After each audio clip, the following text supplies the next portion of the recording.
વિશ્વવિદ્યાલયના આચાર્ય સમાન અહીં ઉપસ્થિત વિશેષજ્ઞો, નવા ભારતને નવી દિશા બતાવનાર નવા યુવાનો, નમસ્કાર બધાને. નમસ્કાર. મારું નામ બામણી છે. આજે હું વુમન એમ્પાવરમેન્ટ એટલે કે સ્ત્રી સશક્તિકરણ વિશે વાત કરવા જઈ રહ્યો છું. હવે આ શબ્દ સાંભળતાની સાથે ઘણા બધા પ્રશ્નો આમાં ઉદ્ભવે છે કે 21મી સદીમાં તું સ્ત્રી સશક્તિકરણની વાત કરે તો ગાંડો થઈ ગયો છું, તારા અંદર પ્રસંગ ભૂલ જઈ કે ધર્મ પ્રવેશી ગયો છે, શું એની આત્મહત્યા અંદર આવી ગઈ છે શું? પણ ખરેખર અત્યારે પણ સ્ત્રી સશક્તિકરણની જરૂર છે. વાત કરીએ તો આજથી 1 વર્ષ પહેલા એટલે કે તારીખ 7/6/2023 ની અંદર ગુજરાતની અંદર બિપોરજોય નામનું વાવાઝોડું આવે છે. ચારો તરફ જાનહાનિ થાય છે. એવા બધા ન્યૂઝ ચેનલ વાળા પોતાનું કવરેજ ક્ષેત્ર માટે અલગ અલગ વિસ્તારમાં જાય છે. તેઓ પણ કચ્છ જેવા વિસ્તારની અંદર જઈ પહોંચે છે. ત્યાં બધાને પૂછે છે. તેમાંથી એક સ્ત્રીને પૂછવામાં આવે છે કે તમારું શું કહેવું છે આફત વિશે, શું તમારી રાય છે? ત્યારે સ્ત્રીના શબ્દો હતા કે આફત તો આજે આવી છે ને કાલે જતી રહેશે. આવી આફત તો ભૂતકાળમાં ઘણી બધી આવી ચૂકી છે અને વહી ગઈ છે. પણ આજે મને તમારા વચ્ચે કહેવાનો મોકો મળ્યો છે તો હું તમને એટલું જ કહેવા માંગી કે સરકાર અમારા માટે અહીં કોલેજ અને યુનિવર્સિટીનું નિર્માણ કરે. અમારે ઘરથી બહાર જવાની પરમિશન નથી. આ સાંભળતાની સાથે જ આપણા મનમાં ઘણા પ્રશ્નો ઉદ્ભવે છે.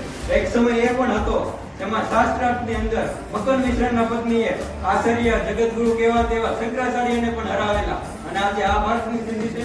આજે ભારત આઝાદીના 75 વર્ષ પૂરા કરી શક્યો છે. શું ખરેખર આ 75 વર્ષ છે? આજે ભારત વિશ્વગુરુ બનવાની અભિલાષા ધરાવી રહ્યો છે. પણ શું આવી રીતે વિશ્વગુરુ બનવાનો છે? આજે ભારત ચંદ્ર સુધી પહોંચી ગયો છે, પણ અહીંયાથી પહોંચી શક્યો. આજે ભારત વિશ્વની 5મી સૌથી મોટા અર્થવ્યવસ્થા બની ગયો છે. પણ એનાથી આ લોકોને શું ફાયદો થઈ ગયો છે? શું ખરેખર આ છે વિકસિત ભારતની નારી શક્તિની પરિકલ્પના? ન ગૃહમ ગૃહિણી ગૃહસ્તે, ન ગૃહિણીમ ગૃહ ગૃહસ્તે, ગૃહિણી નિસર્જેતે, ન ગૃહિણી વિહીન અરણ્યકમ જંગલમ સૃજ્યતે. અર્થાત કે ગૃહ વગર, સ્ત્રી વગર એક ગૃહ નથી હોતું. સ્ત્રી વગરનું ઘર એટલે જંગલ સમાન છે. અને સાચી વાત છે. આપણે જે પણ સ્ત્રી જે ઘરમાં ન હોય તેને આપણે મકાન કે ફ્લેટ કહીએ છીએ કે સિમેન્ટનું કોઈ સ્ટ્રક્ચર કહીએ છીએ. સ્ત્રી વગર ઘરની પરિકલ્પના નથી. અને ઘર શબ્દ જ સ્ત્રીથી સાથે જોડાયેલો છે. ગામડાની વાત કરીએ તો ગામડામાં આજે પણ સ્ત્રી પક્ષીઓની પહેલા જાગે છે, સૂરજની પહેલા જાગે છે, બધું કામ કરે છે. દિવસ રાત આખો દિવસ પુરુષની સાથે કામ કરે છે.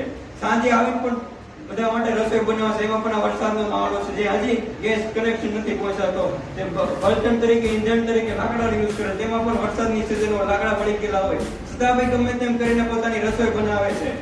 છતાં બી કોઈ દિવસ ફરિયાદ નથી કરતી. જ્યારે આજે પણ ગામડામાં સ્ત્રીને માત્ર એક પગની ભોજની પણ ગણવામાં આવે છે. આજે ગામડામાં સ્ત્રીને પુત્ર પ્રાપ્તિ માટેનું સાધન અને વંશ વધારવા માટેનું સાધન ગણવામાં આવે છે. આ વાત કહેતા સ્ત્રી ક્યારે પણ સંતોષ નહીં અનુભવે કે तुम्हारी फाइलों में गाँव का रंग गुलाबी है, कि तुम्हारी फाइलों में गाँव का रंग गुलाबी है, लेकिन ये किताबी है. એક સમય એ પણ હતો જ્યાં આપણે માતૃસત્તાત્મક વ્યવસ્થા જોવા મળતી હતી. ત્યારે આજે આઝાદીના 75 વર્ષમાં પણ આજે ગ્લોબલ જેન્ડર ગેપ રિપોર્ટ એટલે કે જાતીય સમાનતા રિપોર્ટમાં છેલ્લેથી ક્રમાંક પ્રાપ્ત કર્યો છે. 140-46 દેશોની અંદર 127 ક્રમાંક આપ્યો છે. એક સમય ભારતમાં એ પણ હતો જે અપાલા, લોકમુદ્રા, અશ્વઘોષા, ગાર્ગી જેવી સ્ત્રીઓ રાજનીતિની અંદર ભાગ લેતી હતી. ભાગ લેતી એટલું જ નહીં, પુરુષની સપ્તસ પોતાનું સ્થાન ધરાવતી હતી. ત્યારે આજે આઝાદીના 75 વર્ષ પછી પણ તેની રાજનીતિમાં ભાગીદારી માટે આપણે નારી વંદના જેવા ગીત ગાવા પડે છે. એક સમય એ પણ હતો જ્યાં રાણી લક્ષ્મીબાઈ, રાણી ગોંડેન્યુ, સરોજિની નાયડુ, મેડમ ભીખાજી કામા જેના આઝાદીની લડતમાં સ્વતંત્ર પ્રાપ્તિ માટે ઘણી બધી યોગદાન આપેલું. જ્યારે આજે મણિપુર જેવી ઘટના જોતા એવું લાગે છે કે આજે સ્ત્રી પોતાની સ્વતંત્ર માટે પણ નથી લડી રહી. એવું નથી કે સ્ત્રીને તક નથી મળતી. આ ઉપરથી મને બાબા સાહેબ આંબેડકરનું એક વાક્ય આવે છે કે હું જે તે સમાજ અને જે તે દેશની પ્રગતિ એ બાબતથી જોઉં છું કે તે સમાજમાં કે તે દેશમાં સ્ત્રીઓને કેટલી તક મળી છે. નો ડાઉટ આપણા દેશમાં પણ સ્ત્રીઓને જ્યારે તક મળી છે ત્યારે તે પણ તેના પોતાનું સામર્થ્ય બતાવ્યું છે. ઓલિમ્પિક જેવી ગેમ હોય તો બી ભલે, પેરા ઓલિમ્પિક જેવી ગેમ હોય તો બી ભલે, કે એશિયન ગેમ્સ હોય તો બી ભલે. તેમાં મીરાબાઈ સાનુ છે, મેરી કોમ છે, બબીતા ફોગટ છે. તેને પુરુષ કરતા પણ સૌથી વધારે મેડલો પ્રાપ્ત કર્યા છે. આજે ભારતની સૌથી અગ્રગણ્ય કહેવાતી એક્ઝામ એટલે કે યુપીએસસી, તેમાં પણ છેલ્લા 2 વર્ષથી કન્ટિન્યુ ટોપ 3 રેન્ક પર મહિલા આવી રહી છે. આજે ભારતની સૌથી શક્તિશાળી 100 મહિલાઓમાં ભારતની 5 મહિલાઓ છે. ખરેખર આવું તો ઘણી બધી વસ્તુ છે. પક્ષી ક્યારે પણ એક માં કેવડી નથી શકતો. સ્ત્રી અને પુરુષ એ પક્ષીની પાંખ છે અને ક્યારેય વગર દેશનો વિકાસ શક્ય નથી. આજે જ્યારે ડેમોગ્રાફિક ડિવિડન્સની વાત કરીએ તો આજે ભારત સતત પાછળ છે. આજે જ્યારે woman business and law report જોઈએ તો તેમાં 190 દેશોમાંથી 140મો ક્રમ પ્રાપ્ત કરે છે. આ રવાંડા જેવા દેશો પણ ભારત કરતા આગળ છે. શું આ ભારતની પરિકલ્પના છે?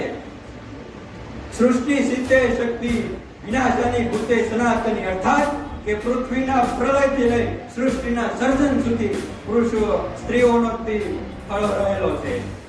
આજે હમણાં થોડા ટાઈમ પહેલા G20 ની આયોજન થયું. ભારત મંડપ નંતે શિલ્પ મૂકવામાં આવ્યું હતું કે નટરાજનું શિલ્પ હતું. તો મેં ઘણા લોકોને પૂછ્યું, મેં કીધું આ શિલ્પની મહાનતા શું છે? તો મને ઘણાએ કીધું કે આ શિલ્પની મહાનતા કે તેની કાચી કલા છે, 100 સામ્રાજ્યનું પ્રભુત્વ દેખાડે છે. નો ડાઉટ એ વસ્તુ છે, સારામાં સારો શિલ્પકલાનો નમૂનો છે, પણ એથી વિશેષ એ છે કે તેમાં નટરાજની અંદર સ્ત્રી અને પુરુષને સમાન સ્થાન આપવામાં આવ્યું છે. સ્ત્રી અને પુરુષને સમાન દરજ્જો આપવામાં આવ્યો છે. એ પણ દર્શાવે કે તે સ્વયં ભગવાન પણ સ્ત્રી વગર અધૂરો હતો. તો આપણે તો શું વાત કરીએ? જ્યારે સ્ત્રીઓના ગુણની વાત કરીએ તો કે સૃષ્ટિના સમગ્ર સમુદ્રના જળની શાહી બનાવી, પૃથ્વીના જેટલા રહેલા છે વૃક્ષો તેની ડાળીની પેન બનાવી, પૃથ્વીને સ્વયં પત્ર બનાવી, સ્વયંમાં શારદામાં જો અનંતકાળ સુધી લખે તો પણ સ્ત્રીઓના ગુણ ક્યારે ઓછા નથી થવાના. આ વાત ભગવદ ગીતામાં પણ શ્રી કૃષ્ણ કીધી છે વિભૂતિ યોગની અંદર કે મારી અંદર સ્ત્રીઓના ગુણ રહેલા છે. કરુણા છે, સહનશક્તિ છે, બલિદાન છે, સહનશક્તિ છે, આવા ઘણા બધા ગુણો મારી અંદર રહેલા છે. અને આ માટે તો કે કહ્યું છે, સારું કહ્યું છે કે જો તમે ઈશ્વરના ગુણ લખતા એ કે ઓછા પડે ને તો ત્યાં સ્ત્રીના ગુણ લખી લેજો, તમારા ઈશ્વરના ગુણ આપોઆપ બધા આવી જશે. આ વાત આવી ઘણી બધી છે. જ્યારે પણ એમ કહેવાય કે ચંદ્રયાન મોકલવાનું હોય કે મંગળયાન મિશન મોકલવાનું હોય તો તેમાં પણ કલ્પનામેમ હોય કે હેતુમેમ હોય તેનો પોતાનો ફાળો મહત્વનો નિભાવ્યો છે. ત્યારે એમ કહેવાય કે મોહમ્મદ ઘોરી એક પછી એક રણજોડા સીધો જ્યારે ગુજરાતની અંદર આવી રહ્યો હતો ત્યારે પણ તેને ગુજરાતની અંદરથી બહાર ખદેડને નાયિકા દેવી નામની એક મહિલા હતી. જ્યારે પણ એમ કહે કે ભગવાન બુદ્ધ જ્ઞાન પ્રાપ્તિ માટે જાય છે, તેની તબિયત લડે છે, ત્યારે પણ તેને જમાડનાર અને તેની સારવાર કરનાર સંધા નામની એક મહિલા જ હોય છે. જ્યારે પણ એમ કહેવાય કે કચ્છની કાળોની ધરતી ઉપર કચ્છનો કાળો નાગ કહેવાતો જેસલ જાડેજાના હાહાકાર મચાવી રહે છે, ત્યારે પણ તેવા ભારવટીને સુધારનાર એક કોરલ નામની એક મહિલા જ હોય છે.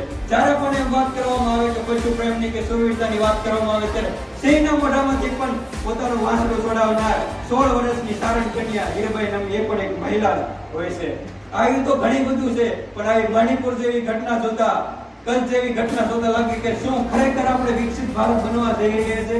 નો ડાઉટ આજે ભારત સુવર્ણિમ પથ પર ધીમે ધીમે ડગ માંડી રહ્યો છે, સુવર્ણિમ કાળમાં પ્રવેશી રહ્યો છે. પણ યાદ કરો આપણા ઇતિહાસની એક કાળ સુવર્ણ કાળ ગુપ્ત યુગમાં પણ હતો, પણ ત્યાં જગ્યાએ સૌથી દયનીય સ્થિતિ તે સમયમાં હતી સ્ત્રીઓની.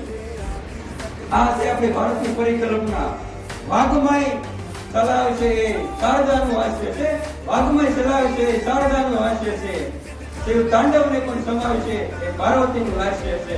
અંતે બસ એટલું જ તે કહી, યા દેવી સર્વભૂતેષુ શક્તિ રૂપેણ સંસ્થિતા, યા દેવી સર્વભૂતેષુ શક્તિ રૂપેણ સંસ્થિતા, નમસ્તસ્તે નમસ્તસ્તે નમસ્તસ્તે નમો નમઃ. અંતે એટલું જ કહેવા માંગુ, સ્ત્રી સશક્તિકરણનો અર્થ માત્ર સ્ત્રીઓને મજબૂત બનાવવાનો નથી થતો. સ્ત્રી ઓલરેડી મજબૂત છે, આપણે તેને સમજવાની રીતને ઓળખાવવાનો છે. અસ્તુ. જય હિન્દ, જય ભારત.